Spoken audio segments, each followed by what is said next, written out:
This is me, anonymously. Now that New Year's is over, myself and Marla hang out for another 2 days or so with Sonny and his girlfriend and a few other friends. Myself and Marla then hop into my truck and off we go again to our next city because I've been promised a job. It's definitely not the job I wanted, or even more so, it's not in the city that I want to live in, but it gets us a starting point at least.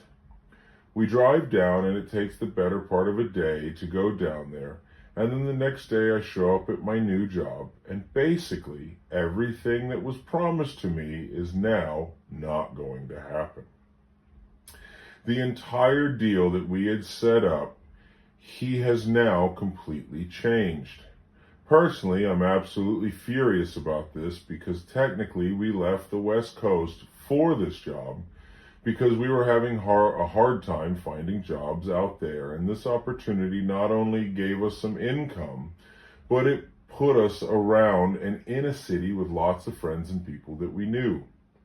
So after that went belly up, myself and Marla now have to sit down and decide what do we want to do and where do we want to go. So we call Sonny and Jesse and ask them if that room is still open, and fortunately for us it is. So we pack up the truck again and off we go again back to the same damn city it all started in. You may ask yourself, why did we leave in the first place? And as I look back, I'm not even sure, but for some reason, God and the universe decided that this needed to be our path, and all you can do sometimes is go along. We moved back in, I got a job almost immediately, and for the first time ever, Marla gets a normal job making normal money, and for the next few months, everything goes pretty seamless.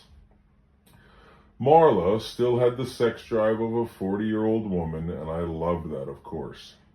On our way up, back to the city that we are now moving back to, we actually were having sex in the car on the interstate while a man in a Winnebago watched.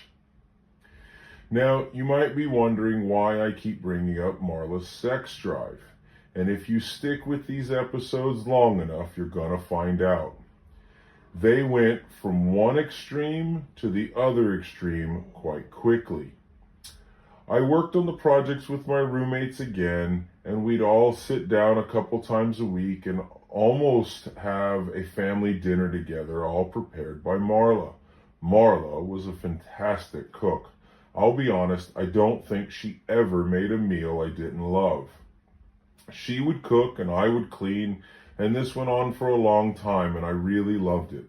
I really loved being married. I just loved the commitment that she was mine and I was hers. She was my best friend. During this time, I started to notice something about Marla, though. I noticed when we were on the West Coast, but now it's happening again when we were on the East Coast. But again, I am so in love with her and naive that I don't necessarily notice it's a problem at this time. It seems like whenever the excitement of the new starts to fade and things become, I don't want to say mundane, but things just settle in and you're getting used to the normal life. You know, you wake up, you go to work, you pay your bills, and you repeat. She starts to need more. She would either start to create conflict between myself and other people, or she would very slowly, very gently start talking about these extreme changes, like we would need to move again soon because of whatever. This happened throughout the rest of our marriage. Every time we would get into the normal life of things and things started to become routine, rather than add something to the routine or take something out of the routine, she would either create some sort of huge problem or she would start poking, we need to make a huge change. And unfortunately, I was dumb and just wanted to see her happy, so I would go along with it. You know the saying, happy wife, happy life. So we stayed in this routine for about 5 months, and again, I fell for it, and we started making plans to, you won't believe it, we're moving back to the West Coast.